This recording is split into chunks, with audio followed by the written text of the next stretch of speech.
the Executive Director, Pedro Haro, at the American Lung Association in Hawaii. And I have the pleasure of welcoming you to our Community Connections webinar, The Dangerous Combination of Menthol and Vaping. We have 4 wonderful speakers today. First, we'll hear from our keynote speaker, Dr. Yizuo, who will speak about the research that he has conducted that shows the link between vaping, menthol, and lung damage. First, and then we will hear from our panel, made up of Sun Choi, Valerie Saiki, and Joshua Cheng, who will speak about some of the initiatives happening locally to combat the youth vaping epidemic in our state.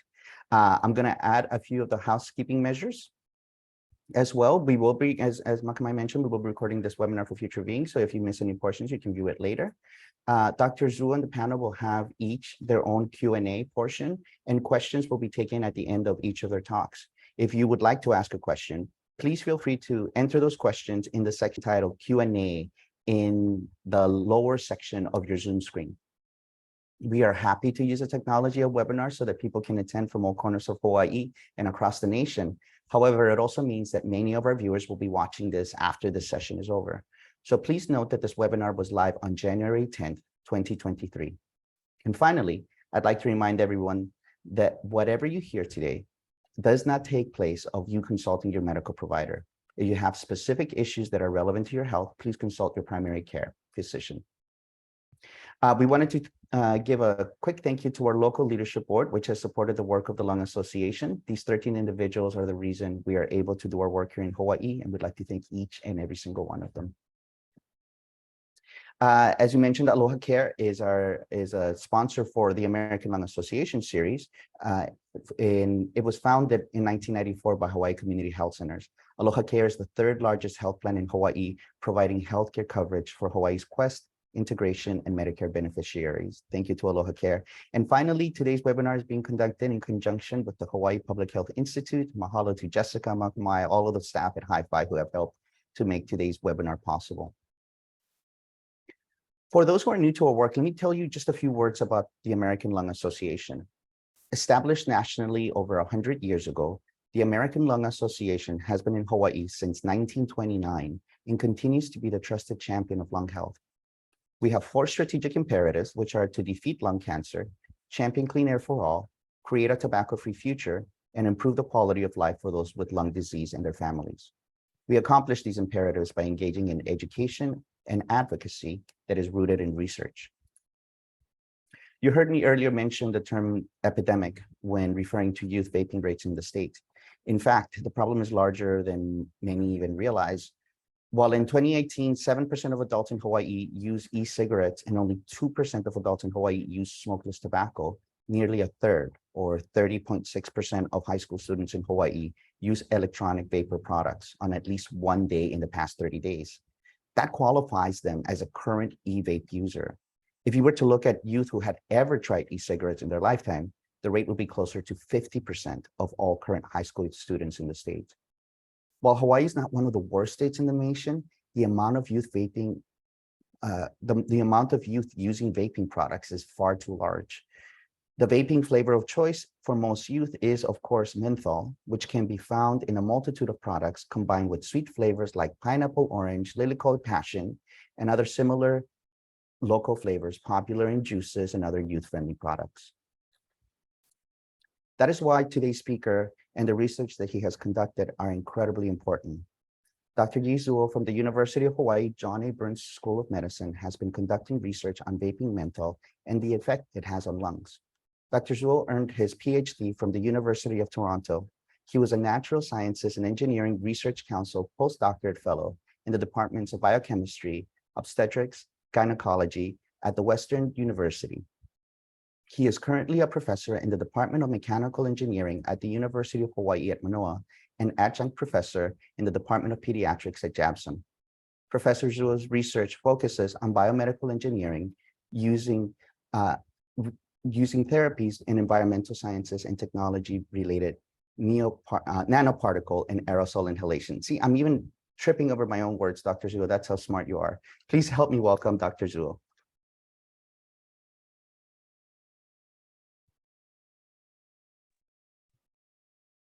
Hey, thanks, Pichu, for the introduction. So, and shall I share my screen? Yes. Hi,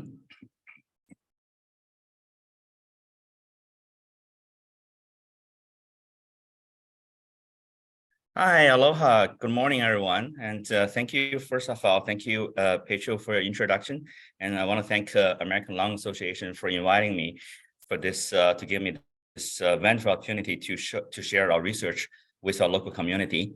And in today's talk, I'm going to talk about like 40 minutes, and we're going to talk about a dangerous combination of menthol and vaping. And first of all, and Pedro and Angela asked me to introduce a little bit about ourselves, and our research at University of Hawaiʻi, and we established a research lab called Laboratory of Biocolloids and Biointerfaces. This is a highly interdisciplinary research lab, and I want to introduce a little bit about the terminology here. So colloid probably is not a common word that actually most people know. So this is the chemical terminology to indicate particles.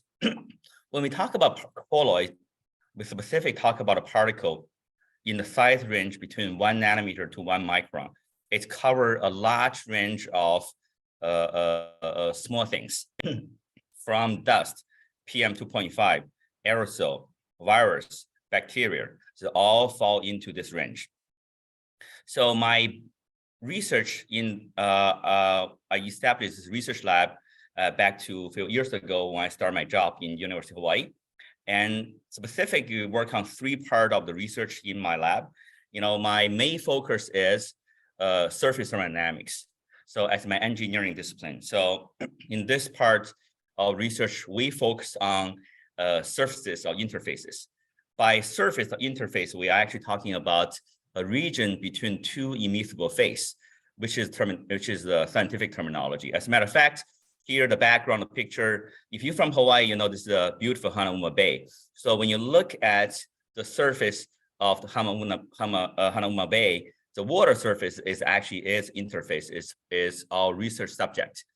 So the surface of water, ocean is an interface between water and air. So this is air-water surface or interface. This is the one subject that we study. We have developed different methodology.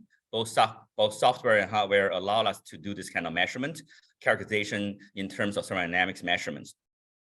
While we have applications for this part of development, we have 2 major applications. One, I just mentioned, that is particle technology. So the reason I'm doing this is because, when you have a glass of water, for the same volume of water, when you break the glass of water into smaller droplets, you can imagine you're going to have a lot of droplets, like a billions of droplets, depends on how small it is. The consequence here is, even though you do not change the volume of the glass of water, you do increase the surface area of the water. So therefore, colloid and the surfaces are intimately related. That's the reason why most of the technique has been used to study particle technology. For particle, we are talking about either aerosol. Aerosol is an airborne particle. When particles go to air, suspending in air, that's called aerosol. When particles suspended in liquid, we call it suspension or emulsion. And there are different terminology. It's all chemistry. So for this part, actually, we also study biological cell, bacteria, and all of this fall into the size range of colloids. So the different application of our research is biometric application.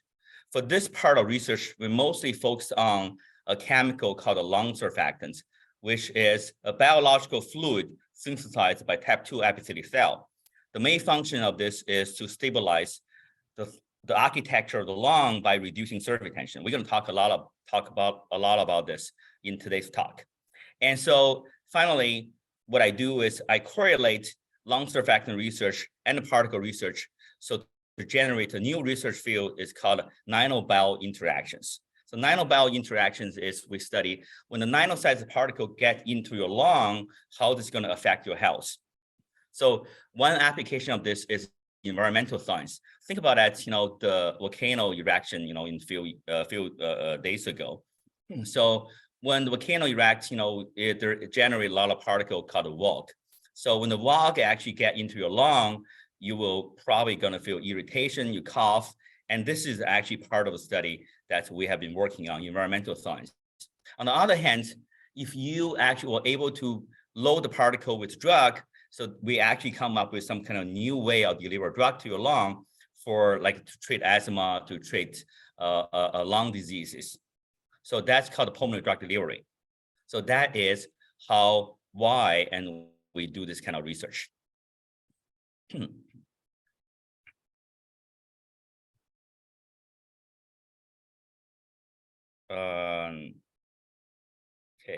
let me just move on. So this is the outline for this talk, and I'm going to cover several aspects for today's lecture. First part, I'm going to talk about why we study the health impact of vaping. So I'm going to give you a background. First of all, how bad is the situation? And what are the e-cigarettes or vaping products? And why menthol? And second part of this talk, I'm going to focus on how did we conduct research? Specifically is about lung surfactant and about a smart droplet technique we have developed in my research lab. And then we'll talk about in vitro biophysical simulations of aerosol surfactant interactions. And finally, I'm going to wrap up with some questions that actually usually asked by the general public. Is vaping safe? Is menthol toxic? And hopefully we are able to draw some conclusions from this talk. First of all, how bad is the situation? Well, the situation is very bad. Otherwise I won't be invited here to give the talk. So globally, and the global number of adult vapers were estimated to be 82 million in 2021. And the global market of e-cigarettes was estimated to be worth 8 billion in 2015 and expected to expand to more than 80 billion by 2025. Very, very quick expansion. Nationally, the CDC ranks e-cigarettes as the most commonly used nicotine delivery device among US youth, with minors more likely than adults to use the device. In terms of states, in Hawaii, it is estimated that nearly 30% youth in Hawaii have tried e-cigarette, and of which 17% are using e-cigarettes exclusively. And this percentage are significantly higher than the national average. A survey involving 6 Hawaiian high schools found that 25% of 9th and 10th grade students have used e-cigarettes at least once, and 18% vaping regularly. A survey by Hawaii State Department of Health estimates that 1 in 3 high school students in Maui use e-cigarettes, and the number is quite high. So I first learned those numbers, those statistics, back to 5 years ago. And also I have seen that there is significant amount of students on campus are vaping. So this is the moment 5 years ago that I came up with the idea to study the potential health impact of e-cigarette or vaping. That's I'm going to report you today. So first of all, what is the e-cigarette or vaping device or product? So electric cigarettes, or called e-cigarettes or vaping product, are battery-powered nicotine delivery device that produce inhalable aerosols without actual combustion. So if you look at the schematic here, it shows the basic structure of e-cigarette. They start with a cartridge. The cartridge holds the e-liquid. It comes pre-filled or refilled or refillable. It is usually combined with an atomizer as one unit. The atomizer is a coil that generates heat to warm up this liquid, to vaporize it into tiny droplets. When the water droplet, oil droplet suspending in air, we call this aerosols. And behind this, beneath this atomizer, usually there is a sensor. So that's why you don't usually see a on-off button in most e-cigarette device, because it has sensor. Whenever they feel a puff, inhalation, so the sensor going to feel that and to power up the atomizer in order to vaporize the liquid in the cartridge to generate the aerosol. And the rest of this device usually is a battery. So that is how an e-cigarette works. So e-cigarette actually first appeared in the market in the middle of 2000s. It has went through several generational evolution. The first generation of e-cigarette looked like this, like a traditional cigarette made of plastic. So it's a disposable e-cigarette.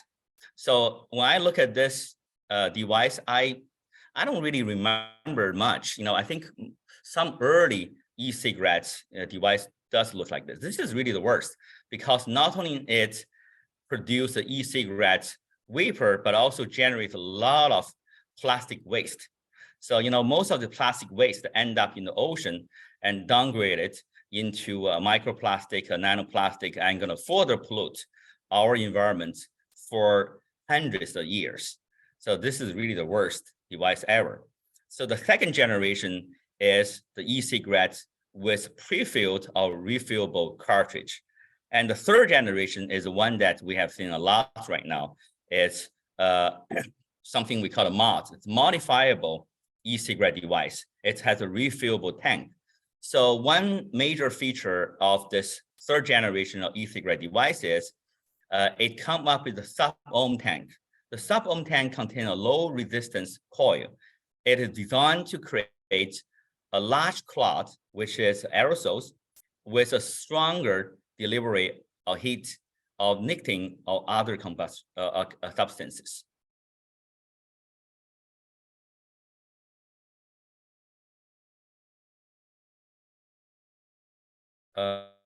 Okay, there's the request to activate CC. I don't know how to do that.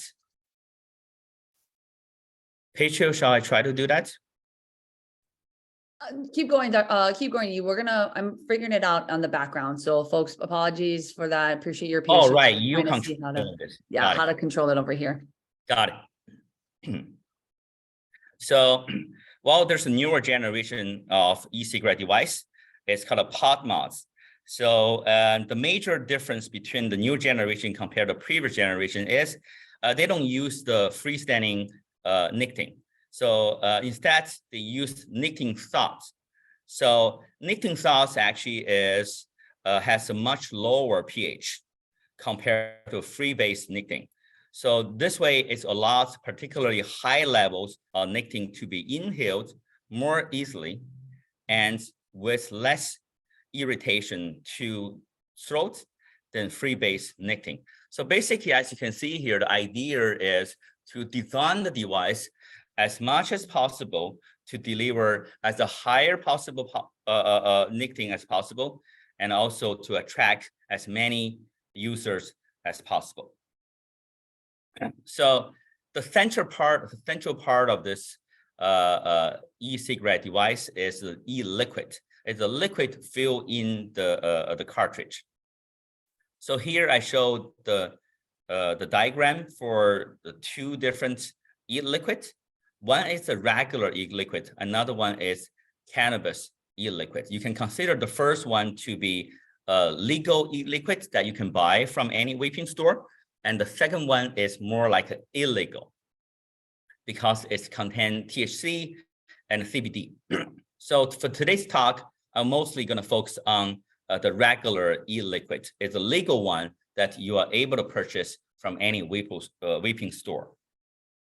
So the e-liquid is a liquid that is converted into an aerosol by an e-cigarette or vaping product. It's typically a mixture of water, food-grade flavoring, a choice of nicotine level, and two different kind of oil. First one is propylene glycol, it's PG. The second one is vegetable glycerin, VG. All cannabis is THC, CBD in illegal e-liquid that I'm not going to cover for today's talk. So the two solvents being used in this device, e-liquid, PG and VG are humectants used in e-liquid to produce aerosols that simulate combustible tobacco cigarette smoke. Basically, it's create this kind of cloud of weight. So the ratio of PG and VG in the e-liquid can change and based on whether flavor, which is a plum, is more desired. If you want to have more flavor, you want to have a higher level of PG. If you want to have a more large cloud when you're vaping, so you're gonna use more VG in your device. Usually, and for most of the commercial device, the PG and VG volume ratio is 1:1. So as you can see here in summary, there are three different chemicals being used in e-liquid. The first is going to be the oil solvent, which is PG and VG. The second part is going to be nicotine. So the third part is the flavor. Among all three of them, the flavoring are used in e-cigarettes as a major marketing tool to attract youth, young adult, and adult users. And this is central part of this device.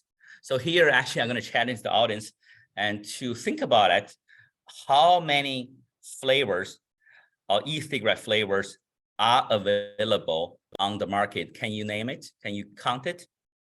So I give you a couple of seconds to think about that. So strawberry, vanilla, chocolate, tobacco. You can think about how many that you can count. Well, and here I show you. On this slide, actually, I show you those are the number of flavor available on the market. And if I keep doing this, I can do this for another 15 pages. And this one page actually shows about 1,000 different flavors. If I do another 15 pages, actually, there are a total of 15,000, 16,000 of them. Huge, huge number of flavor combination. Whatever you like about, you perhaps going to find the flavor available in the market.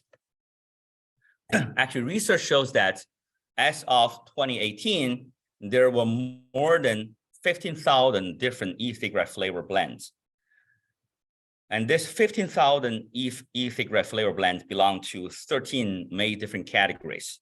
So those categories are tobacco, menthol, fruit, dessert, alcohol, nut, spice, candy, coffee, tea, beverage, sweet-like, unspecified, and unflavored.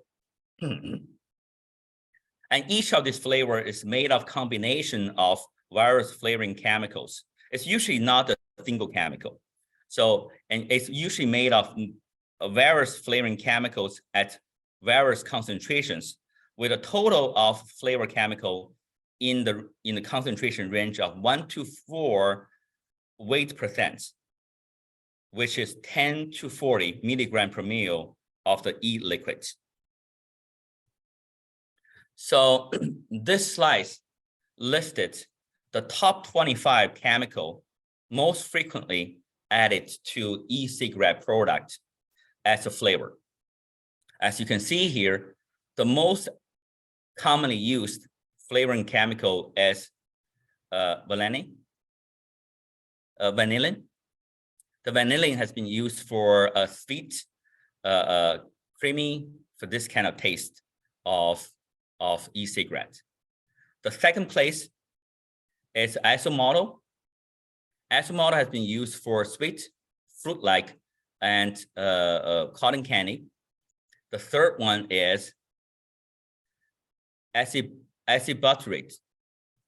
So it has been used for fruit with butter, pineapple, banana, ripe fruit, and juicy nose taste. So those are the top 3 chemical has been added into the e-cigarette device to serve as a component of flavoring. Among this list, I also want to show you menthol. So menthol is within the top 20, is the 19th in this rank. So it's mostly, this is the chemical being used in the menthol flavor and mint flavor e-cigarette. The reason I point out this is because menthol flavor usually being used with a much higher concentration compared to any other chemical being used in e-cigarettes. So here I mentioned 3 specifically from this list. We pick up 3 chemicals to study. The first one, the second one, and the third one is menthol. We study menthol because it's among the top 20 frequently added flavor chemical in e-cigarette with a concentration. It could really high, it could be as high at 84 milligram per mil. We are curious about how this chemical going to affect your lung if you inhale this into your lung together with your e-cigarette aerosols. So there are some basic information about menthol. So menthol is a chemical naturally found in peppermint and other mint plants, but it can also be made in a lab. So in other words, we are able to synthesize and menthol in research lab. So menthol is a commonly used penetration enhancer for topical drug administration in dermatology because it disturbs lipid packing in the membrane structure of the skin cells. So menthol was first added to tobacco in the 1920s and 1930s. So the menthol reduced the harshness of cigarette smoke and the irritation from nicotine. And the 2009 Family Smoking Prevention and Tobacco Control Act that gives FDA authority over tobacco products, menthol was the only flavor allowed in cigarettes in sufficient quantity. So almost all cigarettes sold in the United States contain some natural or lab-created menthol. Tobacco companies have relied on the smoothing and soothing and cooling effects of menthol to make cigarettes more appealing to new smokers. It's estimated that more than 18.9 million people currently smoke menthol e-cigarettes. In 2019 and in 2020, sales of menthol flavored cigarettes made up 37% of all cigarette sales in the United States. It's a very large business. And however, on the one hand, we have seen a lot of tobacco product with menthol. On the other hand, we also have to point out that there are emerging research regarding the negative health impact of menthol, especially in e-cigarettes. Here I listed a few of them. So first, menthol numbs the lung. Well, actually, that's the purpose. That's the purpose actually why this manufacturer used menthol in the e-cigarette product.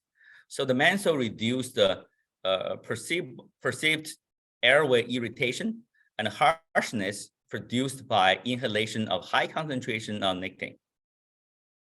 And pod-based menthol flavored e-cigarettes caused mitochondrial dysfunction in lung epithelial cells.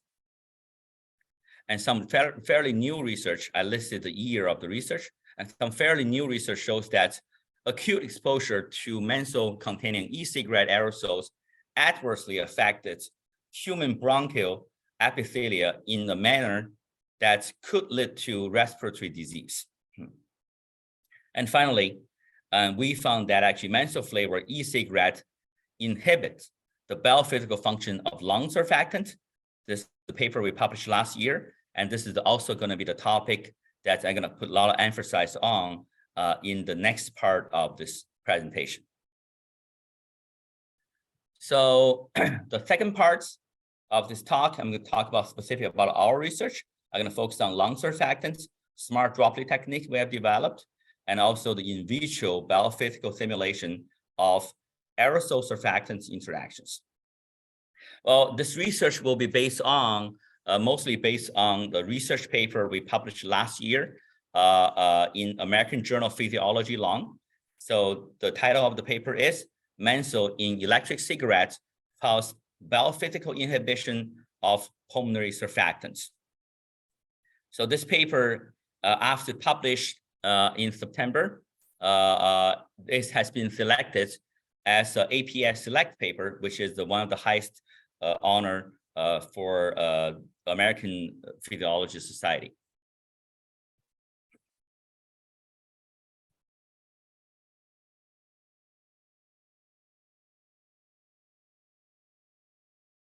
Well, first of all, if we try to understand that, how this research is done, first of all, we need to know that how does aerosol get into your lung? So you can imagine that when you inhale any particle into your lung, actually, it's either a particle or aerosol. It's a long way to go after you inhale it until it gets into the lung. As a matter of fact, not all of this particle or aerosol will get into the lung. The determining factor that decides if a particle will go to the lung or not depends on the size of the particle. So if a particle size is a bit large, let's say that particle larger than 10 micron in diameter. If you want to figure out how small it is, you can think about that your hair. The thickness of human hair is roughly about 50 micron. So that is the size range we are talking about. So for particle in the size range about 10 micron, and those particles will be trapped in the tracheal and bronchi, it's not going to go further. So because in the upper airway, we have this kind of like a very small hair structure. It's called a thala. So this guy moving, upward motion. So in other words, any particle come to this region, if it's large enough, it's going to be pushed out as you're going to cough it out. So it's not going to get down into the lung. So this kind of clearance mechanism is called mucociliary clearance. So only the smaller particle is possibly to penetrate deep into the lung. And especially when the particle is small enough, down to about 5 micron in that range, it's perhaps going to get into the lung. So this is a very, very strange, interesting phenomenon. So when the particle is too large, it's not going to get in the lung. And when the particle is also too small, let's say in the nanometer range, it's also not going to get into the lung. Only in the certain range, let's say 5 micron range, has the highest possibility to get into the lung. So once particle gets into the lung, and this particle will be cleaned by macrophage clearance. So macrophage clearance is actually basically is when the particle gets into the lung, is the particle going to signaling the macrophage come to eat those particles. You can imagine if you have a lot of particle, especially e-cigarette particle, which is more like an oily droplet, get into your lung, that's going to cause a lot of burden to macrophage. As a matter of fact, this is the one demonstrated negative effect of e-cigarette, which is cause lipid-laden macrophage, cause a lot of burden to the macrophage clearance. If you try to understand that, how does the immune system work in the lung? How does the macrophage come to notice the particle and clean it? You need to understand lung surfactant. Lung surfactant is a phospholipid protein mixture synthesized by type 2 epithelial cell. The composition of lung surfactant is mostly phospholipid and small amount of cholesterol and 10% of surfactant protein. There are 10 of protein, SP A, B, C, and D. out of the 4 proteins, there are 2 larger proteins, SPA and D. They are immunological protein. So their function is to label any alien particle get into the lung, so signaling the macrophage to clear it up. So therefore, the major function of lung surfactant is twofold. The first function is immunological function, the host defense against any inhaled pathogen particles. And the second most important functionality of lung surfactant is to reduce alveolar surface tension. So this is actually the function I want to put a lot of emphasis on. So first of all, what is surface tension? What is surface tension? Why you need to have a low surface tension in your lung? So here I show you a small experiment that you can do in your kitchen and bathroom to show surface tension effect.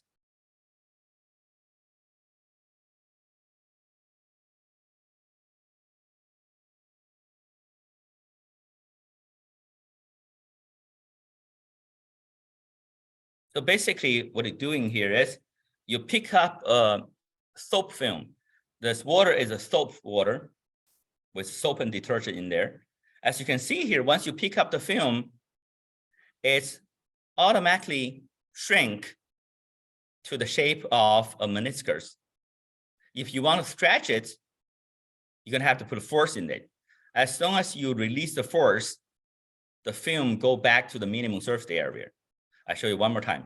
You pick up the film from soap water. It automatically shrink to the minimum surface area with a meniscus shape. If you want to increasing the surface area of the film, you're going to have to input energy. When you release your hand, it go back to the minimum surface area. So this tells you that actually the surface tension going to automatically decreasing the surface area of a surface. So as a matter of fact, many physical phenomenon in reality is one directional. It's only happening spontaneously in one direction. Like for example, you have a glass of coffee, you leave it next to you. After half an hour, you realize that the coffee become colder. But the coffee is not gonna automatically become warmer. If you want to make a coffee warmer, you're gonna have to warm it up. The cooling process only happening in one directional. So it's losing heat. So a lot of phenomenon in reality is going one directional. So the same thing for surface tension effect. So as you can see here, the surface tension gonna automatically reducing surface area. If you want to increasing surface area, you're gonna have to counteract, overcome the surface tension effect. So this is what happened in our lung. You can imagine that actually our lung has a very large surface area. Why? Because the functionality of the lung is to exchange gas. In order to exchange gas efficiently, we need a large surface area. As a matter of fact, the surface area of the lung is equivalent to a badminton court. It's that much of surface area. To maintain the surface area that big, you need to reduce surface tension. Otherwise, you cannot open up your lung. So a human body do that with lung surfactants. So because of the importance of lung surfactants, if you do not have surfactants in your lung, that's going to be a problem. So this happened to premature babies. When baby born too early, their lung cell is not mature enough. They can't synthesize surfactants. So the consequence here is the surface tension in the lung is so high that the lung cannot be opened up. So in other words, a large portion of the lung will collapse. So if you look at a tissue, the lung tissue for normal alveolars, as you can see here, you have a very large space of air space, a very thin blood-air barrier, so which is important for efficient gas exchange.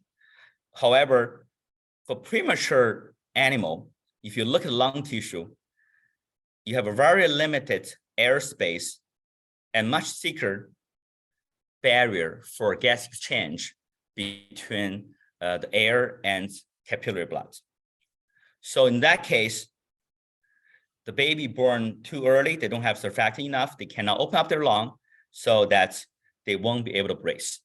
To treat those baby, what we do is we actually let the baby to brace in surfactants extracted from animals' lungs. And we can temporarily save those babies to give them more time to develop their own surfactant system. The same situation actually also happened to adult patients. So for adult patients, one signature disease is acute respiratory distress syndrome, so ARDS. Before COVID, ARDS has a mortality rate about 30%.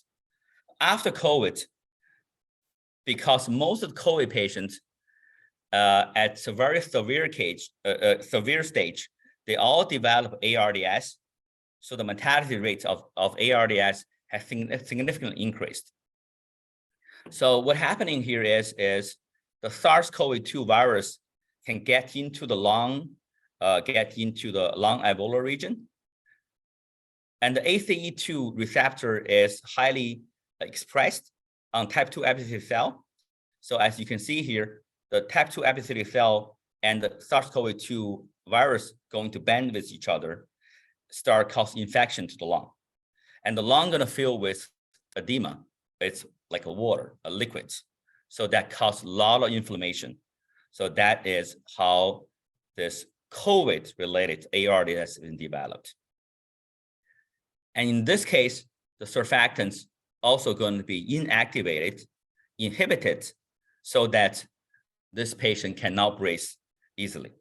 So therefore, there is a clinical trial going on to use surfactant therapy to treat COVID patients, just to buy them more time for the treatment.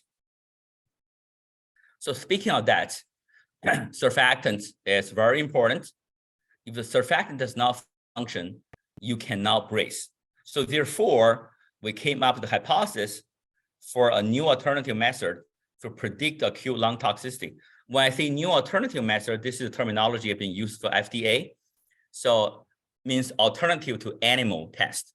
As you may know that actually FDA heavily rely on animal tests for studying the toxicity of any substance or drugs. So however, there is new trending, which is to reduce animal use. So in other words, the development of new alternative method to predict acute lung toxicity. As a matter of fact, I am invited to give a talk in FDA next week to talk about our method as a potential new alternative method. So the idea of this is, the hypothesis is biophysical properties of endogenous home surfactants is highly sensitive to disturbance of inhaled particles and aerosols I just talked about in the previous slides. And therefore, in vitro pulmonary surfactant inhibition could be used as a new alternative method to predict the acute lung toxicity of particles and aerosols with controlled dosimetry. So this is a cover image we published a couple of years ago in the journal, Biophysical Journal. I think it's illustrated the idea very well.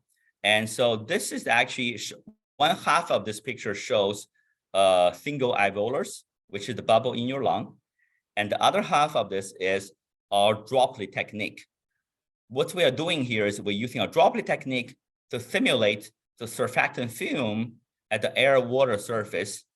As you can see here, even though these two system, alveolar and our model, are very different in terms of the actual nature of the system, but in terms of air-water surface along surfactant film, we are able to find a lot of similarity between these two. So therefore, we should be able to use this as a new alternative method in vitro model to study the acute lung toxicity of aerosols get into your lung.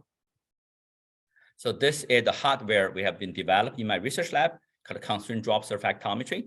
So, and the central part of this is a droplet. And we have also developed a very complicated, sensitive software called a closed loop axiomatic droplet analysis, allow us to do the control and calculation in real time. So here I show you a real simulation we have done in my research lab. Now you're looking at the droplet.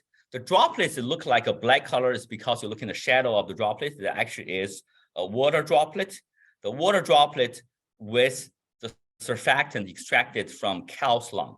So, and the diameter of the droplet is about like a 3 millimeter in diameter, 3 millimeter in diameter, the very tiny droplets.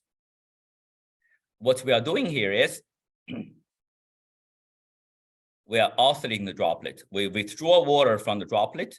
As you can see here, the droplet become flatter. When we injecting water into the droplet become fatter. So on the other hand, on the other side, we calculate the surface tension of the droplet against the surface area oscillation.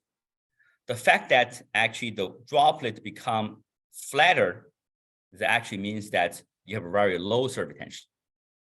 When the droplet become rounder, you have a high surface tension. So in this way, we are able to simulate the surface tension variation in human lung. And we have compared this to animal test. It's actually more like a perfect match.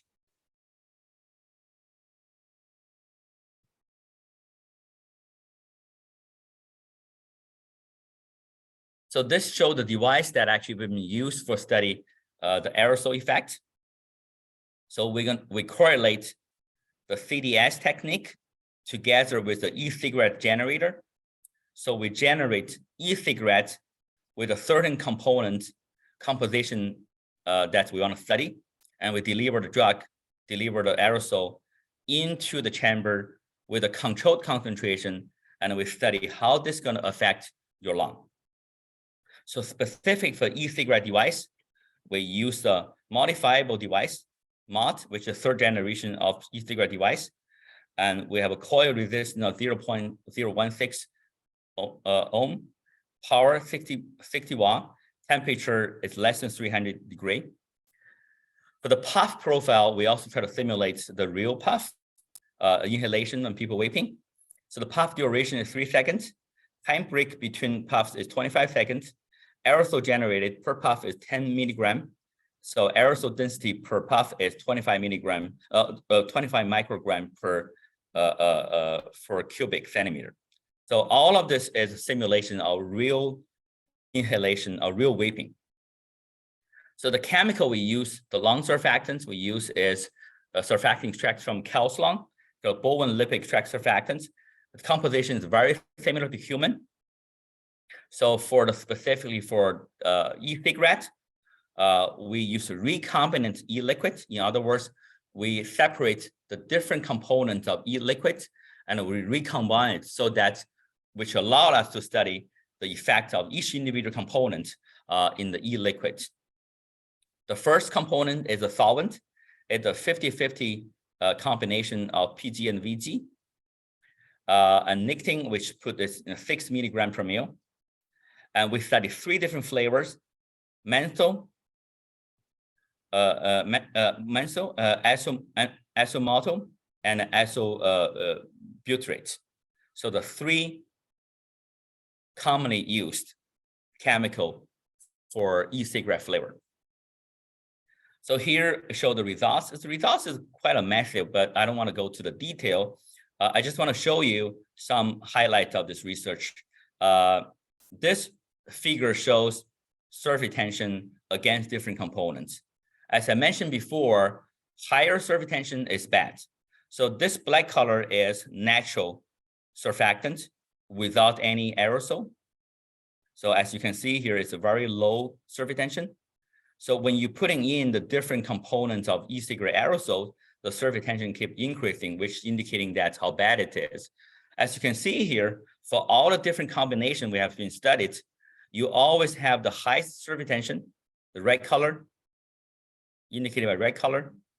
So those are the e-cigarette aerosol that contain menthol. So from this, we know that menthol is the most important component that causes a problem to lung surfactants. We don't know why. Actually, we have done a lot of chemical and biophysical assay to figure out why menthol cause so much problem. So actually, we have studied CD and NMR and molecular dynamic simulation and many different kind of measurements. We figure out that actually it's because menthol actually has a particular interaction with the phospholipid and protein in the lung surfactant, and therefore to damage the surfactant system. Finally, I want to show that actually our data has been confirmed by another research lab. So here I show you the data from my colleague's research lab, Rudy's lab in St. Joseph Hospital in London, Ontario, Canada. He has done similar research as what we are doing. He studied many different combinations of flavor and nicotine. He found that actually there's one combination really increasing the surface tension a lot, which is that contain menthol. It also shows that menthol flavored e-cigarette aerosol causes the most damage to the lung surfactant films. I put a quotation mark here in the independent. It's not a completely independent research because I'm also the co-author of the paper, because actually Rudy is also using a CDS technique. But I do not do any of this experiments, and all the experiments is done independently in Rudy's lab in Canada. It pretty much showed that our results has been confirmed by another research lab. So this is actually what we have found out. Pretty much, this is going to be my talk. So next, I'm going to use another 5 minutes to wrap up the talk with what does the research tell us. So first question I usually been asked is vaping safe? Well, and to answer this question, I want to point out that actually the long-term toxicological effect of vaping only start emerging in recent years. And this is very important because, a lot of people tell me, hey, how come that we never heard about this research a few years ago? And because we don't know that. So as I mentioned before, the e-cigarette actually entered market in the middle 2000s. Any long-term toxicology data only start showing up after 10 years. So right now, there's a lot of data shows the problem of e-cigarettes, which make a lot of sense because that's about the time. So think about how much they take how long for us to understand the problem caused by cigarette smoking. So it takes a long time. So vaping has, a lot of research has showed that vaping has become an established risk factor for a range of pulmonary and cardiovascular diseases. Here I just list a few. So vaping is linked to asthma and other chronic lung disease in use, and chronic exposure to e-cigarette aerosol can alter lipid homeostasis in the lung, downregulate the innate immunity, damage DNA, and thus increasing the risk of lung cancer. And vaping caused adverse neurodevelopmental outcome in a prenatal mouse model. Those are just at least a few of the research. There are many of this research start showing up in the past 5 years. So there's something you might be remember is before the pandemic, is the E-Valley outbreak in August 2019. So it's an e-cigarette or vaping use associated lung injury called E-Valley. So as of February 18, 2020, a total of more than 2,000 hospitalized E-Valley cases of deaths have been reported to CDC from all 50 states and DC and the 2 US territories. So that is a big thing before the pandemic got started. So therefore, I can answer this question safely is vaping is not as safe as originally promised. So the second question is menthol toxic? Somebody say, oh, gee, I just have a Menthol. Is that going to kill me? Perhaps not. So because when you talk about toxicology, you need to understand the toxicity of a substance largely depends on two factors. The first one is dosage. When something is too much, that's, even sugar thought going to kill you. So, and another one is exposure rot. So as we know that actually menthol has been used for many, many years, mostly for external use. So, and if something meant for external use, you breathe it into your lung, there's no guarantee that it's going to be safe. So that's why there's two factors we need to keep into consideration. So specific for menthol, so the early in vivo experiments suggest that long-term 13 weeks experiment inhalation of tobacco smoke with a low menthol concentration at 5 milligrams per ml caused no substantial adverse effect on rats. However, and the menthol concentration being used in e-cigarette is much higher than that. So most flavoring used in e-cigarettes, including menthol, are food-grade additives, and since their safety and health impact on the respiratory system at levels inhaled by e-cigarette users, especially menthol up to 84 milligrams per ml, has been largely unknown. So this is what I try to point out with this seminar. And to conclude the talk, so menthol used in e-cigarette plays a predominant role in inhibiting the biophysical function of natural lung surfactant. The mechanism of biophysical inhibition appear to be involved in menthol interactions with both phospholipid and protein. And the third conclusion is a better understanding of the health impact and better regulation of e-cigarettes or vaping products, especially menthol flavor e-cigarette, is urgently needed. I think urgently needed is not just a wording. So as a matter of fact, I do have a background. The additional background here is, as you know, that menthol is the last and the only flavor that is allowable in combustible cigarette market in the United States. On April 29, 2021, FDA made an announcement to ban menthol in all cigarettes and flavored cigars within a year. If the ban were enforced, research predict that up to 30% current menthol cigarette smokers would switch to e-cigarettes, and this would quickly expand the market of menthol flavored e-cigarette. Therefore, there indeed is urgent need to understand more about the health impact of flavored e-cigarette, especially menthol flavored e-cigarettes.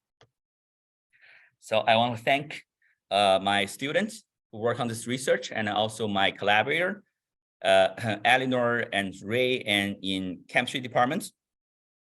We are grateful to the support from National Science Foundation and also from Hawaii Community Foundation. Especially, I want to thank Hawaii Community Foundation, who support me to start this research back to 5 years ago. I also want to thank the ONY Biotech, who donated, and Blessed Biochemicals, who donated surfactant sample for our research. And finally, I want to wrap up my talk with the slogan of American Lung Association: when you can't breathe, nothing else matters. Okay, thank you for your attention.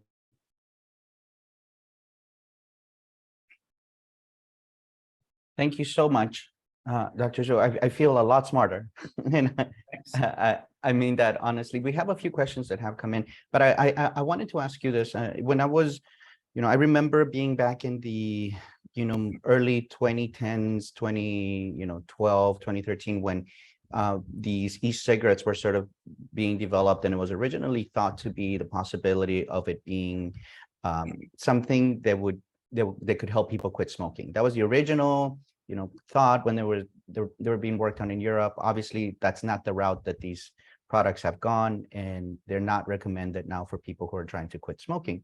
However, one of the things that in those early conferences where they were trying to figure out the dosage of the various chemicals as they were inhaled into the lungs, is that they couldn't quite replicate dosage systems, because they said that human usage is so different, right? Like you can suck really hard, you can hold it really long. And so there's that, but there was also that the manufacturers, because there was no standardization like there is with tobacco, combustible tobacco, that every device was slightly different and would put out different kinds of chemicals depending as to the pressure and the amount. Do you want to talk a little bit about that, how you standardize that, and why you chose to do it that way? But yes, that's a very, very good question. So I think one problem of the e-cigarette market right now is actually most of research call for more better regulations, because right now they're not regulated very well. So, and for example, if you look at the number of flavors available right now in the market, 15,000 of them. So that actually most of the flavor being used by the e-cigarette manufacturer, they do not actually release the full recipe of how they actually make those flavors. So that actually very often that if you check the package, you don't even see that actually, you don't see the flavor, but you don't know that what kind of chemical being added to it and what kind of concentration being used. So actually, when we do the research, actually, as you can see here, we use different concentration for different flavor chemicals. So we got this mostly from research data. So that actually not from the manufacturer of the e-cigarette company. They're not going to tell you that. So, and actually what you can do is you got a sample of e-liquid, actually you put into a machine, an analytical chemistry machine that actually allow you to analyze the composition. So that is how we got those data. So, and basically what we found that actually for this particular flavor menthol, and this chemical has been used in a much higher concentration than any other flavor chemical being used in e-cigarettes, which is certainly a red flag. Thank you for that. Here's a question that has come in. Does menthol make tobacco products more addictive? That is, I don't know. So I guess, when we talk about addictive, actually, mostly we talk about, neurological developments, how you accept this taste or whatever. So I think one thing that actually, why the menthol flavor is so popular, there is a reason behind that. Actually, as I show you in the talk, actually, this kind of chemical gonna numb your respiratory system. They have a chemical effect gonna numb your airway to make this aerosol, the harsh, it's supposed to be a harsh taste aerosol, taste not as harsh as it was. So, and they basically play a trick and with your brain, so that actually fool your brain that actually so that you can inhale it into your lung. So there is a certain reason for menthol flavor why it is so popular. So perhaps this is going to cause addictive. I don't know. Thank you. Here's an interesting one. It says that at the end of your talk, you talked about prenatal damage found in mice. What kind of adverse effects were found? Well, that is the research actually I listed. So there. So, and as a matter of fact, there's many research about e-cigarettes available on in the scientific community right now. So the one that I put in there is just one of the research. I personally found it very interesting. What they do here is they use the pregnant mouse model.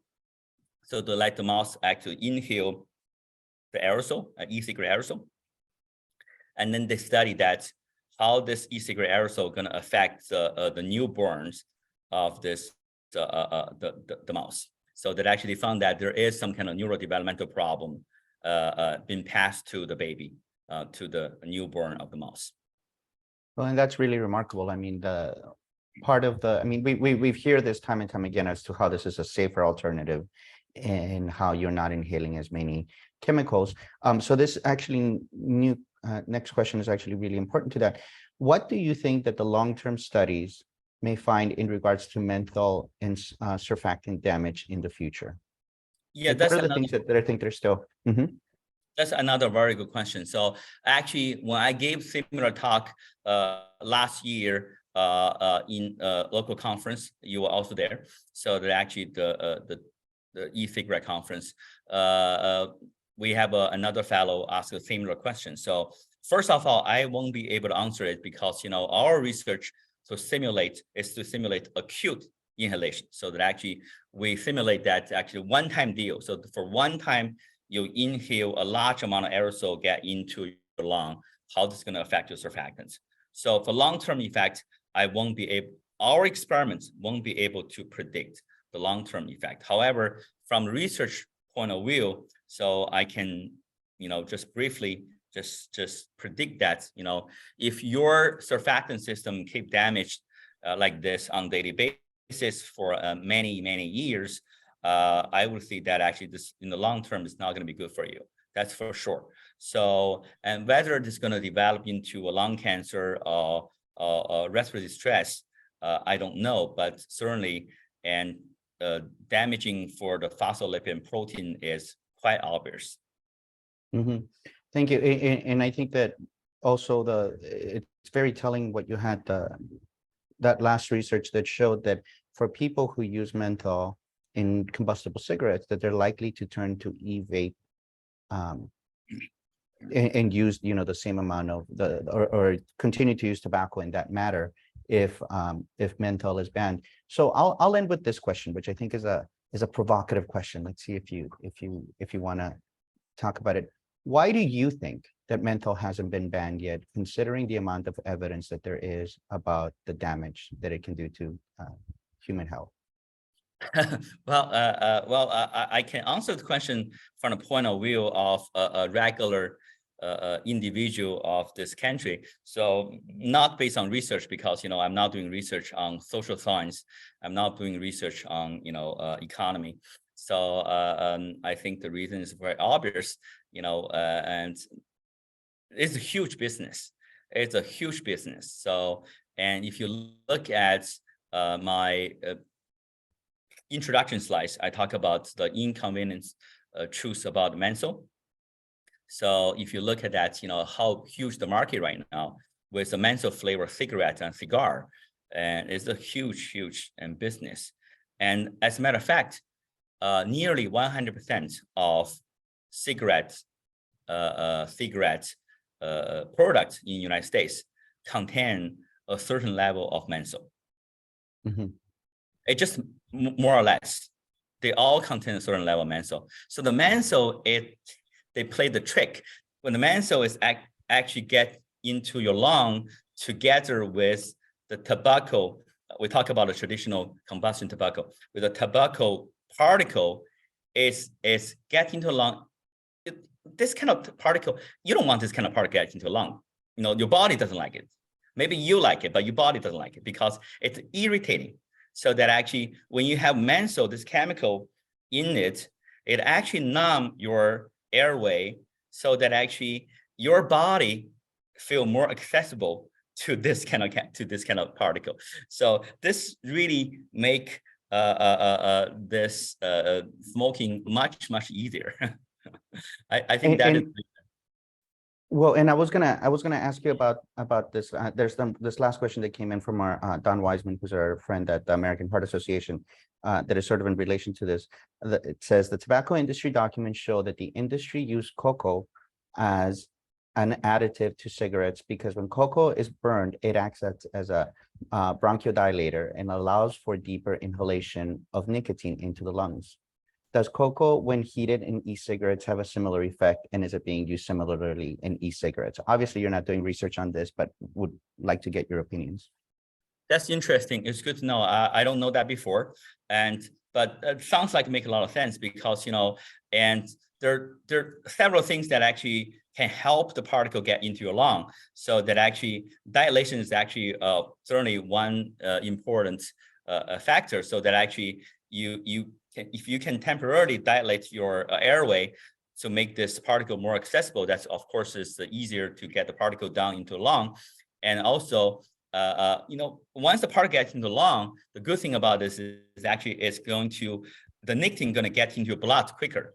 So that actually you're going to feel this kind of excitement. So and the reasoning of smoking much quicker and much more intense. So which is understandable. So and menthol is doing same thing with different trick. What it does is it's numb your airway so that even though it's irritating, but you don't feel that much of irritation, so that the particle can get down there easier, quicker. Mm-hmm. Well, Dr. Zhou, thank you so much. Thank you for creating a presentation for those of us who are not as as, have as many degrees as you do, would be able to understand. The research you're doing is incredibly important, and please let us know how we can support your work.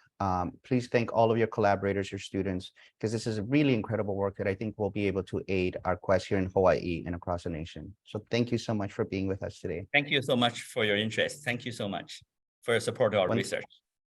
Wonderful. And so we'll move on to our panelists for now. It is my great pleasure to introduce our panelists for the next portion of the webinar. Our panelists are Sun Choi, who is the Health Promotions Manager at the American Lung Association in Hawaii.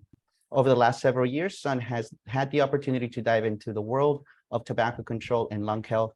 During her last semester at Purdue University, she served as an advocacy and policy intern at the American Lung Association, and she continued her work in tobacco control at Partners for Wellness, where she worked on passing flavor ban in 2 cities. Our second panelist is Valerie Saiki. Valerie lives on Kauai and serves as the island's community coordinator for the Coalition for Tobacco-Free Hawaii, a program under the Hawaii Public Health Institute. Previously, Valerie provided tobacco prevention and cessation services to youth on Kauai at schools and other youth-serving organizations, and has also worked for the Kauai District Health Office. Valerie is a 2018 graduate of the Leadership Kauai program. And our final panelist is Joshua Ching. Josh has been working with a number of anti-tobacco advocacy organizations, including the Coalition for a Tobacco-Free Hawaii, Youth Council, and the Campaign for Tobacco-Free Kids over the past 5 years to push legislative solutions to the vaping epidemic. Currently, he's a freshman at Yale University and is working on culturally informed smoking cessation programs for Indigenous communities. Thank you so much for the 3 of you for joining us. Let's go ahead and bring them onto the screen. Welcome. Hello, everybody. Sun, I'll start with you. So, we just heard about essentially, we know that menthol is a very highly used flavoring with youth. The American Lung Association has some programs that we're working to be able to end youth vaping epidemic. Could you go a little bit over some of those programs that the Lung Association has, please? Yeah, thank you for everyone for being here, and thank you, Pedro, for the introduction. So I have a couple of slides I'd like to share.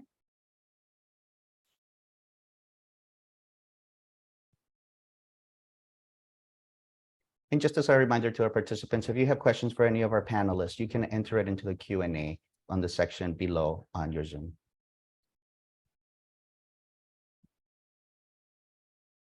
Okay, so the American Lung Association aims to address youth tobacco use and youth vaping epidemic by expanding access to youth tobacco cessation programs and resources throughout Oahu. And so we are currently doing this specifically by training facilitators to lead not on tobacco and in death, as well as training healthcare professionals and other partners who work with youth on how to conduct a brief intervention for teens who use tobacco. And so the American Lung Association has 2 signature programs that are evidence-based and are meant to help schools and communities address tobacco and youth vaping, the youth vaping epidemic. And so the 2 programs being In Death and Not on Tobacco. So the first program I'd like to speak about is our intervention for nicotine dependence through education, prevention tobacco and health, also known as In Death. And In Death is an alternative to suspension or citation program that is offered as an option to middle school or high school students who face suspension for violation of school tobacco use policies. So the program is not intended to be used as a prevention program. However, it is an interactive program that teaches students about nicotine dependence, establish healthy alternatives, and how to kick the unhealthy addiction that gets them in trouble in the first place. And it was developed by the American Lung Association in partnership with the Prevention Research Center of West Virginia University. And In Death is taught by a trained facilitator in 4 50-minute sessions and is mandatory for youth in order to fulfill the obligations for the code or the policy infraction. And even though that the program is an alternative for students who face violation of school tobacco use policies, the program can be implemented outside of a school setting. And this can include places like school, after-school programs, alcohol and drug prevention centers, youth detention centers, or any other community settings who work with youth. And so what we focus on is getting facilitators trained so that facilitators are able to implement at their schools or their classes or programs or their community organizations. The in-depth facilitator training is a free 1-hour online training for any adults who are interested in implementing the program at their school or youth-centered community site. And with completion, facilitators will receive a 3-year certification and access to the in-depth facilitator guide, and then resources to plan and implement the program as well. Okay, our second signature program is focused on ending the youth epidemic by cessation. Is our Not on Tobacco program. And so Not is a youth cessation program for youth ages 14 to 19 years old. It's offered as a voluntary quit tobacco use program for youth who are ready to begin their quit journeys. So the program, a little bit of background, the program's been around for about 20 years and it's an evidence-based program and has a success rate of about 90%. So 90% of teens who participate in the program end up cutting back or quitting tobacco altogether. And what's been found is that post-program youth have also been shown to have better grades, higher motivation, fewer absences, better relationships with teachers, and fewer school tobacco use policy violations. And then, like in depth, Not is also taught by a trained facilitator. It is held in 10 50-minute sessions. And the really cool part about Not is that unlike other youth cessation programs, which usually modify adult cessation programs, Not is and was designed with teens really in mind and address issues that are specifically important to them and takes a holistic approach with each session using different interactive learning strategies. Like I mentioned before, Not is a voluntary program. It's a voluntary cessation program for youth who are ready to begin their quit journey. It can be implemented in middle or high school settings, alcohol and drug prevention centers, health departments, community organizations, clinics, healthcare settings, as well as after school programs, or really any other community organizations or settings where they work with youth. So similar to the in-depth program, Not is an online on-demand facilitator training course. The training takes about 7 hours to complete and includes the in-depth training. But with Not, there is a $400 registration fee. So all trained facilitators will receive a 3-year certification, curriculum, participant workbook to print on demand, as well as access to annual curriculum updates and much more. And to make youth vaping cessation more accessible and available in Hawaii, we are currently offering scholarships, making the training free. And the last program that we offer to address the youth vaping epidemic is our new program called Ask Counsel Treat to address youth cessation. So the Ask Counsel Treat to address youth cessation program is a 1-hour online course based on the American Academy of Pediatrics guideline, their youth tobacco cessation considerations for clinicians, that aims to teach healthcare professionals, school personnel, and community members on how to conduct a brief intervention for teens who use tobacco.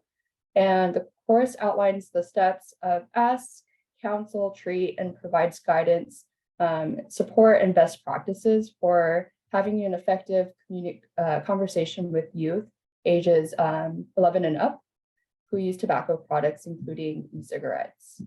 The brief intervention training is available for free for healthcare providers, public health professionals, school personnel, community members who work with youth.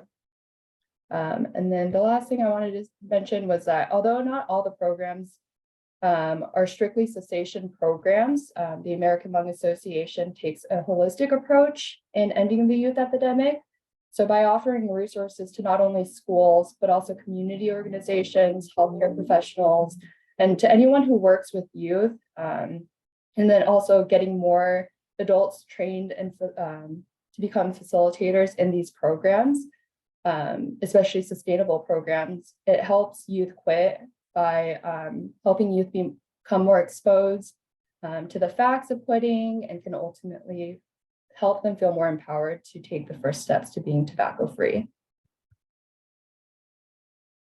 Thank you for that, Sun. And that's a really good overview of the various programs we have available. I know that, Valerie, you've been in those groups where we have been struggling to find resources to help youth quit, particularly at community levels. Let's switch to that. You're doing some community initiatives that have to do with vaping and vaping prevention in particular. Can you talk to us a little bit about what's going on in Kauai? Sure. Hi, everybody. My name is Valerie Saiki. I have been in tobacco control since about 2004.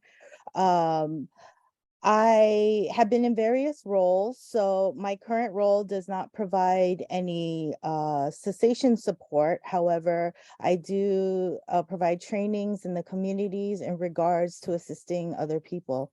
I just wanted to put that out there so you don't turn to the Coalition for Cessation Services, but I can link you to other service providers in the community. But what I wanted to share today is, like most of us in public health, we learn how you want to help prevent the problem versus trying to solve the problem at the very end, putting out the fire versus teaching people how to prevent fires from even starting. So I wanted to give a little brief scenario on a situation that happened for us. Here on Kauai. I've worked in tobacco control, mostly on Kauai, since 2004. I remember in 2007, I was asked, like, what am I going to do about the e-cigarettes that are going to be introduced soon, and people that might switch or have questions, or the kids that might try it or get addicted to it? And I'll be honest, I naively thought this wasn't going to be a problem. For me on Kauai, we had a situation here where there's a lot of people who were anti-GMO, wanted everything to be organic. And so for me, when I think about that, I said, why would somebody take a synthetic product or a product that is chemically made and put it in their bodies when they're fighting so hard for healthy foods? And again, naively thought that. And it ended up becoming big and an epidemic. And within 2 years of being released on the market, we've already seen it in high schools on Kauai. And my very first vape device that was confiscated was actually a $300 tank mod that a student brought to school from an older adult sibling. And that just right there tells you it's going to spread like wildfire when they can steal that $300 device from an older sibling. And so that really got me into thinking, okay, how are we going to educate the kids, since I didn't prep for this? And by searching on the internet and looking around, there still was very, very little research or even journal articles or just any type of research or data on these products.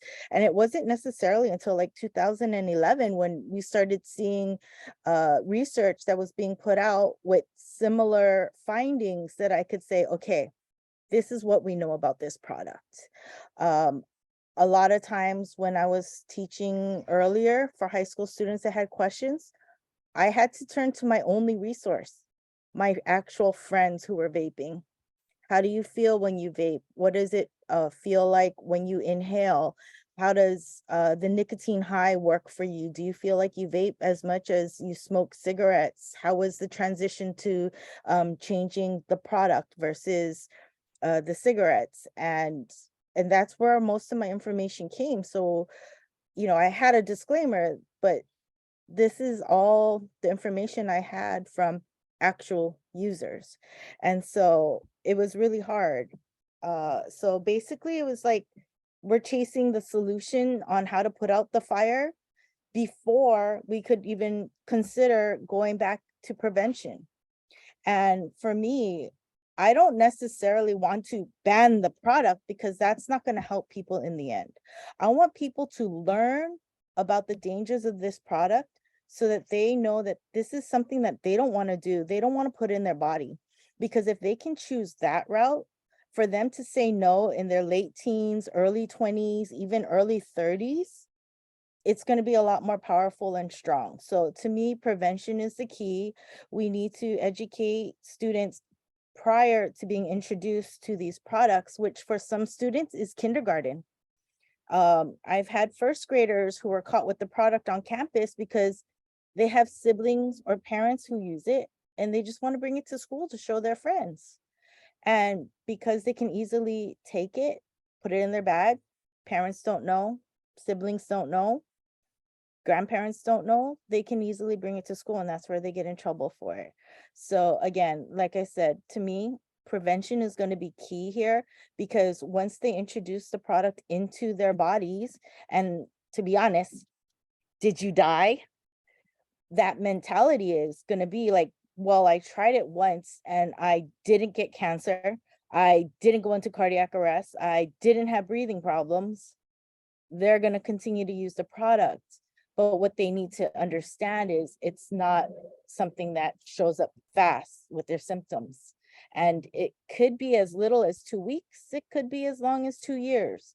But they need to understand this is a possibility and research proves it.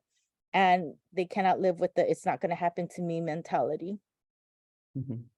Thank you for that, Valerie. And you know, we're talking a lot about youth, and we have somebody who's still youthful enough, even though he's now in college.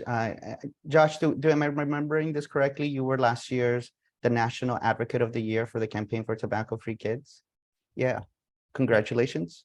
Thank you. And can you tell us, you've been working a lot on policy for these many years to be able to deal exactly with these issues that we're bringing up. Can you tell us a little bit about what those policies are and what exactly are we striving for? Yeah, so over the past 5 years, the Coalition for Tobacco-Free Hawaii, which is the primary organization that I've been working with, and also the primary organization for advocacy efforts for tobacco regulation, has a number of different policy priorities that we've been striving for over the years. The primary one has been ending the sale of flavored tobacco products, including menthol. Our other priorities include fighting for tax parity, since in Hawaii there's no tobacco tax attached to e-cigarettes, increasing licensing and permitting regulations, and restricting online sales and shipment of tobacco products. But for that primary one about ending the sale of tobacco products, we're primarily fighting for that one. That has been one of the main policy priorities that we've been fighting for over the years, just because of the ways in which flavors in particular have been used to mask the harsh taste of nicotine, allowing for higher nicotine concentrations in these products, and also increasing tolerance and dependence among youth. I kind of think of it like drinking coffee. The more pumps of a sugary syrup you put into your coffee, the more shots of bitter espresso you'll be able to handle. And as a result, the more addicted you'll be to caffeine after repeated use. I would know about that coffee one because that's me. There are a number of different studies showing how you're more likely to continue vaping, take more puffs per vaping occasion in comparison to exclusively tobacco flavored or flavorless vapes. So there's a number of different ways in which those 15,500 flavors that are currently on the market are not only exploiting youth in particular, but also designed specifically for longevity, which is why we're trying to hit the industry where it hurts the most. Across the country, there have been a number of different flavored vape bans that have showed to reduce retail sales of all flavored products by drastic amounts. The recent ban in California, 2019 data from the YRBS survey found that in Oakland in particular, flavored tobacco product sales reduced by 96%. There was also no evidence of a one-to-one substitution from using flavored tobacco to non-flavored tobacco either, because total tobacco sales went down by 25%. This is also reflected in states like Massachusetts, where there was a decrease of 89%, 31% in New York, 31% in Rhode Island, 25% in Washington. Routinely, time and time again, when these flavor bans have been put into law, there have been massive reductions in retail sales of all flavored products. But of course, those legislative solutions aren't the primary way to solve the problem. There are a number of different components that need to be considered, as both Valerie and Sun are talking about, with prevention and cessation programs. So yeah, that's basically the policy priorities we've been working with over the past few years. We have a number of different advocacy strategies we've been using, meeting one-on-one with our legislators, community leaders, educators, neighborhood boards, law enforcement, Native Hawaiian health and civic organizations, and many more to rally support for our policy priority. We've done a number of different sign waving events. A couple years ago, we had the March Against Menthol, where across about 10 different sign waving locations across Hawaii, we had youth waving signs on streets and roads to rally community support for our bill, which recently had an attempted exemption of menthol. We also do a number of different press engagement opportunities, TV interviews, podcasts, trying to get op-eds and features in our local newspapers to highlight why this problem is such a big issue. And there's a number of different other related on the ground work that we've been doing as well. Large displays in front of the Capitol. We typically do a bunch of different floaties in front of the state Capitol that spells out Flavors Hook Kids. And there are a number of different art projects that our youth are working on to also promote tobacco prevention, tobacco use prevention, and cessation through a creative lens. So yeah, that's basic overview of our policy priorities and the number of different advocacy strategies we're using to push that forward. Let me ask a follow-up question, Josh. When I was your age, which was only 2 or 3 years ago, Hawaii was a leader in the nation in passing tobacco control policy. We were the first in the nation to pass the 21 tobacco law so that nobody under the age of 21 could legally purchase tobacco. We were one of the first few in the nation to have secondhand smoke protections for all workers. We were, I believe, the first beach in the nation that was able to ban smoking from the shore because of how it affected the beach and the natural life that was in the waters. Why do you think that we have not been able to pass some of this legislation here in Hawaii when as you went through very meticulously, has the laws that have passed in other states have shown the incredible impact that it can have? What's your opinion about that? That is a great question and something I've been wondering about myself over the past few years. Some of the biggest challenges that we've faced in the world of anti-tobacco advocacy has been the powerful economic interests and basically power of the tobacco industry that they often leverage through campaign donations or just a number of different lobbying tactics that they use for our lawmakers. So time and time again, when we've tried to pass our bills, we've been seeing a number of different strategies used by our lawmakers and also the tobacco industry, like poison pill amendments, last minute changes to our bills, exemptions that are put in to try and provide loopholes for the industry, or just deals that are struck behind closed doors in conference committee. And for me in particular, I personally believe that a lot of this has to do with that amount of influence that the tobacco industry has, the power of money and donations, and how that influences like lawmakers to do things that aren't necessarily for the greater good of the people of Hawaii, despite the countless organizations that we have in support of our policy priorities. The vast majority of Hawaii residents, I think it's around 80%, that support ending the sale of all flavored tobacco products.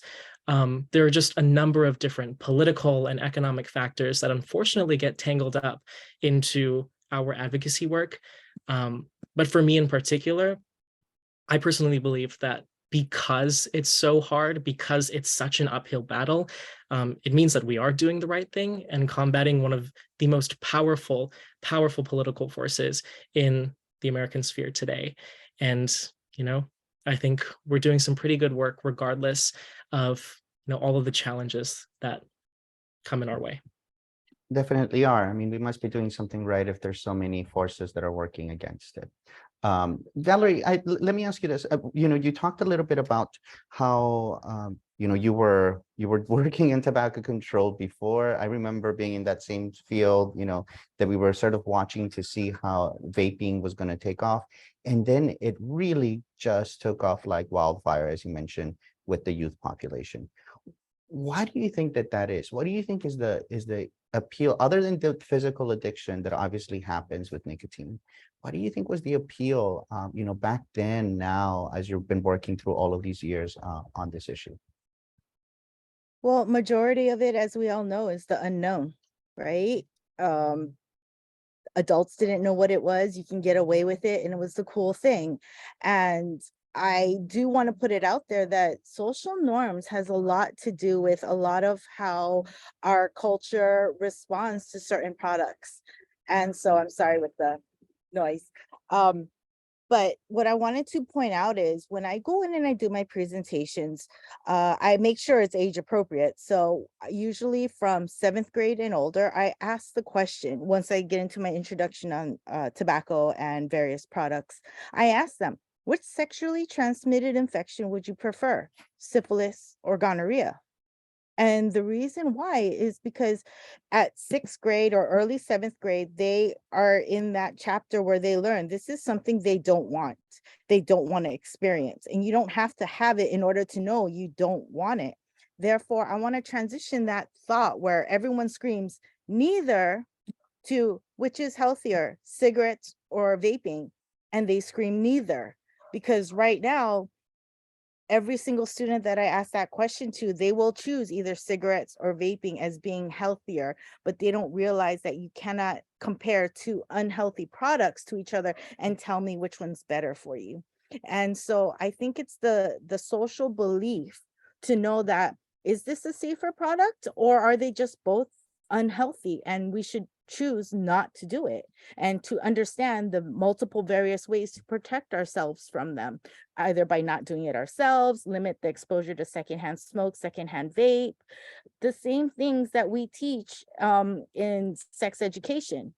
And we teach it before they, hopefully before they are even engaged in that type of activity. So they already have that mindset. This is something I don't want to experience, and I don't need in my life right now. And so I do compare that a lot to my 7th and older students. And I think it's a great example because you'll just see it when I ask that question. Everyone screams neither because that's the social acceptable answer. When it comes down to cigarettes and vaping, well, I have parents that do it. I have relatives that do it. My older sibling does it. So then that becomes an excuse of it can't be that bad if my family, who are good people, are doing it.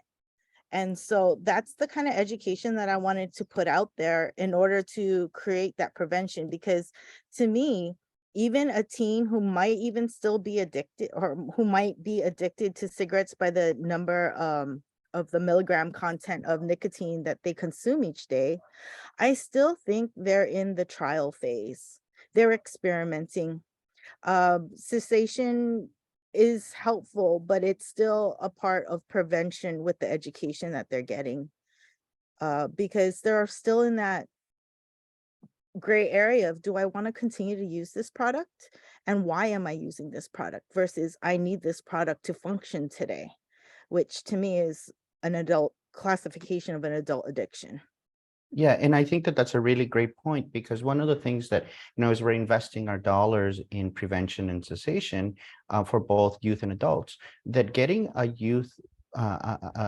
young person to quit is technically a lot easier in that they have a lower level of addiction because of the many years that they have used it. When we find out for adults, they started at that age, 11, 12, 13, 14, and now on age 20, 30, 40, they now have such stronger behavioral addictions, biological addictions to that nicotine. So it makes sense to spend the dollars in trying to help prevent overall from starting, but also those youth who are in the experimental phase, who might be a little bit more susceptible to quitting, that it hasn't become part of their full identity the way that it does for an adult who has to do this 20 times a day. It has to, everybody around them knows.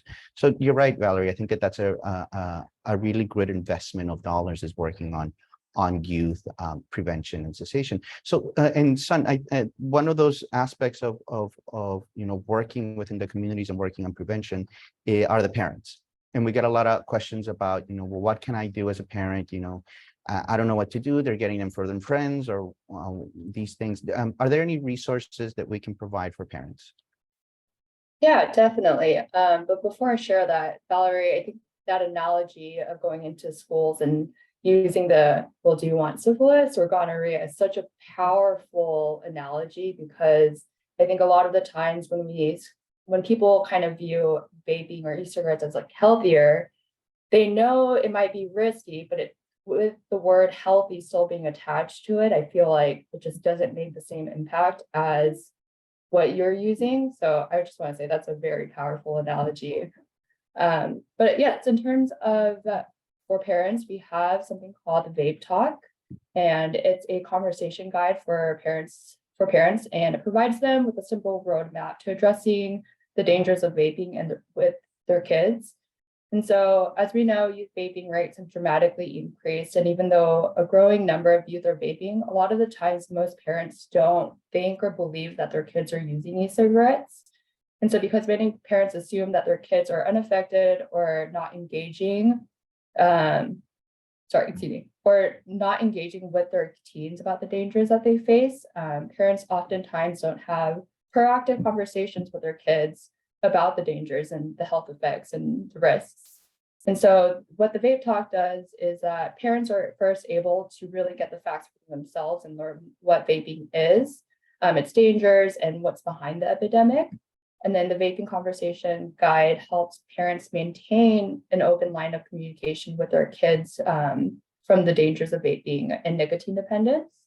And so the guide includes best practices for how to have the most effective conversation with their kids on such a tricky subject like vaping, and gives tips and suggestions for before, when they start talking to the kids, while they are talking to their kids, and then after the talk. It's a really great resource for parents and can ultimately help or prevent youth to quit. Thank you for that. And I think that a lot of times, when I worked at the University of Hawaiʻi, and we used to do a yearly survey of college students, the number one health information, the one that they trusted the most, was still their parents. Even with the internet, even with, then doctors, where they went to, the number one source of health information was their parents.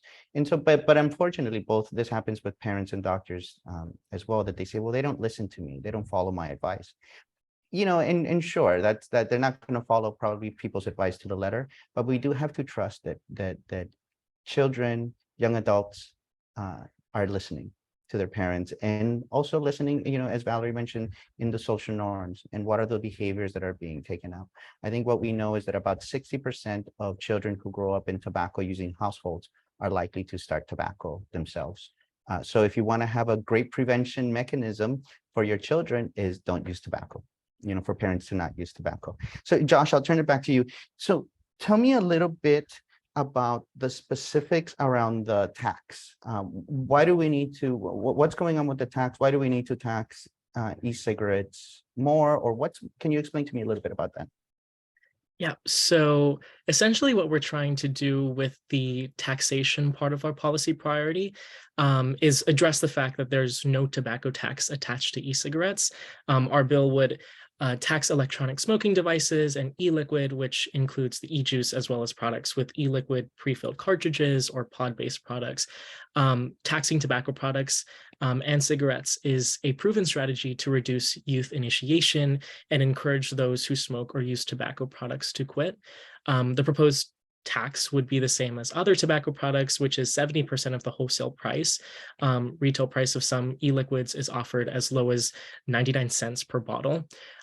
So the idea here with the taxation is to raise the price essentially of these products, not only for, just general parity and fairness, because these are tobacco related products that do deserve to be classified under a tobacco tax, but also try and get these out of the hands of youth by making it too expensive for them to buy it, since youth are some of the most price sensitive demographics when it comes to purchasing these products.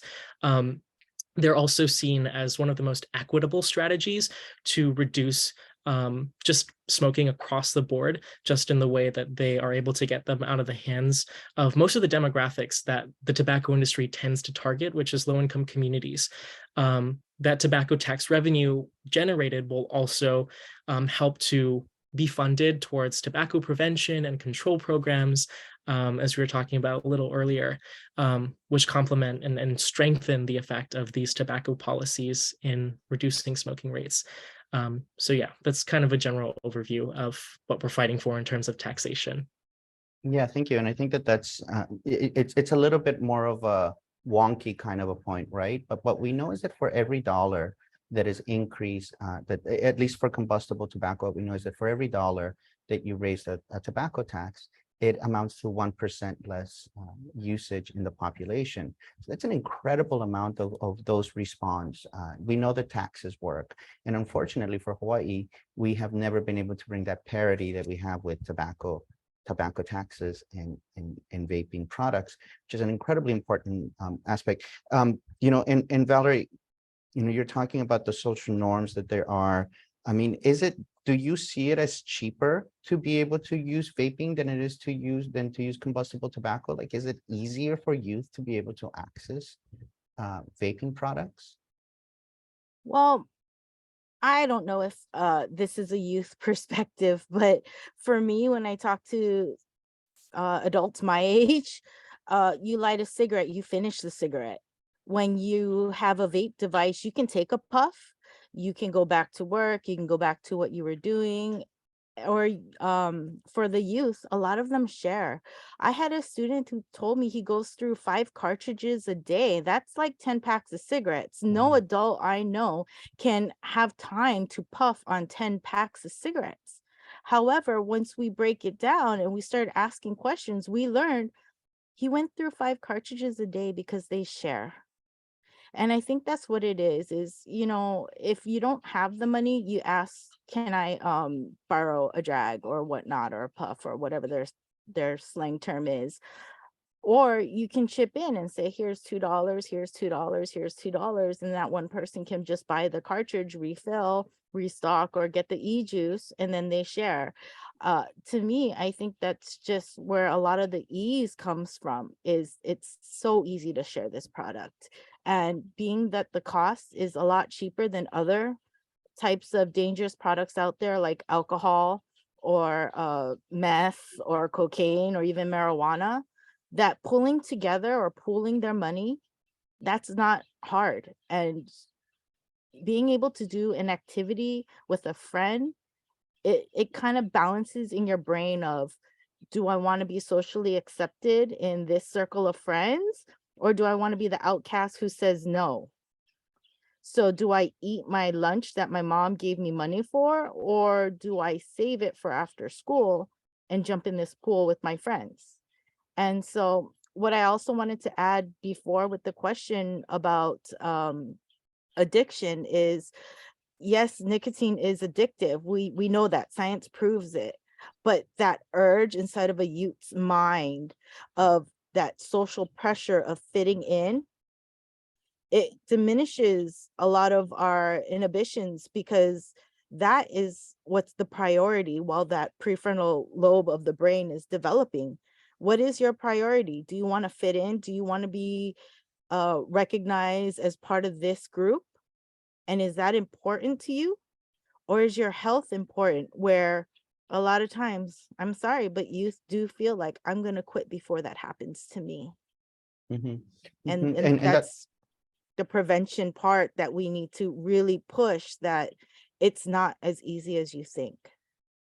yeah, and I just wanted to add that I think that that's what's neat about the American Lung Association Not on Tobacco program, is that it's conducted as a group class, so that you're able to use the peer pressure, that you're able to use the peer support, so that you feel, you know, maybe you're not going to fit in with your vaping friends for a little bit, but you have another support system, so that you don't have to, you know, feel like you're ostracized from society, and so that that social aspect is not as strong. But we know from addiction, which I'm sure you all, I mean, all of the panel knows, but just for our audience, is that there's a three chain link of addiction. Is obviously there's the biological, which the nicotine helps, There is a behavioral, which is the action of actually, putting something to your mouth and doing it repetitively.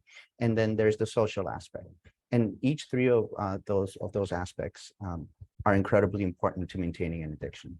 And so if we just deal with one of them and not the others, it is very possible that the addiction will continue or that it will resurface later on shortly after quitting. I want to put a final question to the three of you. We'll go around the room. What is the one thing, thinking about the youth vaping epidemic, as we call it, what is the one thing from your point of view that you would like to see people do?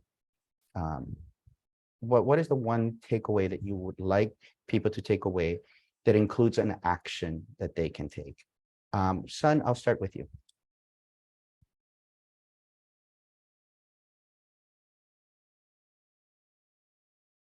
I know it's not an easy one.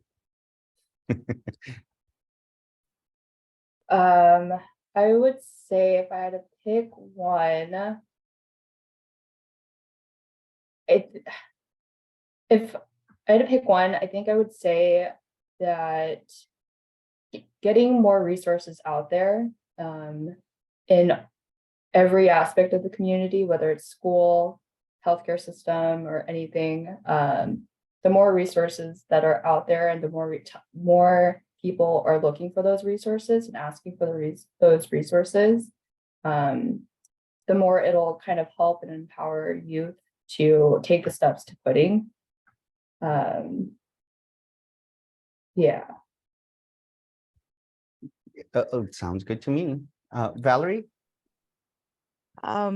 So the number one thing that I always start and end all my presentations with, whether it's for high school, middle school, elementary school, or even just PTSA or parents or community, is to always talk to your kids about concerns that you have with them growing up. It doesn't matter what it is, whether it's sexual behaviors or tobacco use, because once you open the door to making your child feel comfortable having difficult conversations, that could, last a lifetime. That just being able to say, hey, mom, I have a question about this, or dad, I was wondering. Because for me, it has nothing really to do with society or people are educating the child, as long as the parents agree to what they expect for their family. So I always tell people, you need to have this conversation for your family's expectations. Yes, some parents might be like, oh, well, if you vape, whatever, at least it's not, you didn't get caught with cocaine. But some parents who do smoke, who do vape, they don't want their children to use these products because they understand the addiction and they understand how hard it is to quit. And even if they can just have that conversation and not feel like guilty because they do the product, but to share that information, that can go a long way. So I always encourage all families to have that conversation, and I always let them know that every family is going to have different expectations, and that's fine as long as you set your boundaries within your family and you follow through. And then that can also open the door to having more difficult discussions later on in life, which could really bond the family. Wonderful. And Josh, what would you have to add? Yeah, I know how difficult it can be to have hope, I think, in the world of anti-tobacco advocacy, and just this kind of work in general. We've been fighting for these bills for a tobacco-free Hawaii relentlessly. And, at least for me, it's been 5 years of poison pill amendments, last-minute exemptions, backdoor committee deals, thousands and thousands of dollars getting poured into campaign donations by the industry. Like last year, for example, when our flavor bill passed with a number of different last-minute amendments that would open the door for countless flavored products to stay on the market, we had to go on live television and urge the governor to veto it. And, I'm not going to lie or sugarcoat it. It sucked. It really did, to see what was years of meeting with lawmakers, doing this kind of community-based advocacy, just disappear in a second because of a last-minute change to our bill. But, as I said earlier, this work isn't supposed to be easy. The fact that it's an uphill battle at all means that we're doing the right thing, that we're fighting powerful forces. And, year by year, through obstacle after obstacle, our coalition out here on an island in the middle of the Pacific has organized, has rallied, has fought hard, inching closer and closer to getting our policy priorities passed and trying to fight for a tobacco-free future. I've come to realize that tenacity backboned by hope is what will get us to that tobacco-free future. Whether we're trying to convince an industry-funded legislator, having hard conversations with our kids, or doing group cessation work. So why quit when we're just about to cross the finish line? So I think the one thing that I will urge everyone on the call to keep on doing is to have hope at this time when it's really, really hard to do that, because that's exactly what'll get us that win. Well, I must say, I am definitely a lot more hopeful after hearing you speak than I was before. So thank you. You're definitely part. You're definitely part of firing us up. So thank you all to all three of you, Sun, Valerie, Josh. We really appreciate it. We come to the end of our time together. I can't tell you how much we're grateful to you, to Dr. Zuo, for being with us today and being able to have this recorded as well, so that it'd be useful to a lot of other people that were not able to join us today. With that, we're going to close up shop. I'm Pedro Haro, the Executive Director of the American Lung Association. Please follow us on Instagram, Facebook, Twitter, at Hawaii Lung. And don't forget to visit thevapetalk.org, which has resources for parents as to how to be able to have that conversation with their children. With that, I'll turn it over to Makamai, who will close us out with a few final announcements. Thank you, Pedro. I don't know how I can follow that. That's such a great closing. To our panel, to our speakers that joined us today, thank you so much for that insightful information. I hope those that were on the call were able to take away some feedback or something that they can take back to their communities, to their families as well, and just keep on doing the work. And, hopefully one day we can have a tobacco-free Hawaii. Again, just want to remind folks, surveys will be sent out later today. Please complete them by next week, Monday, January 16th. And certificates of attendance will be emailed out to folks next week, Friday, January 20th. Have a great rest of your day. Mahalo, everybody, and look forward to seeing you at a future webinar. Thank you so much.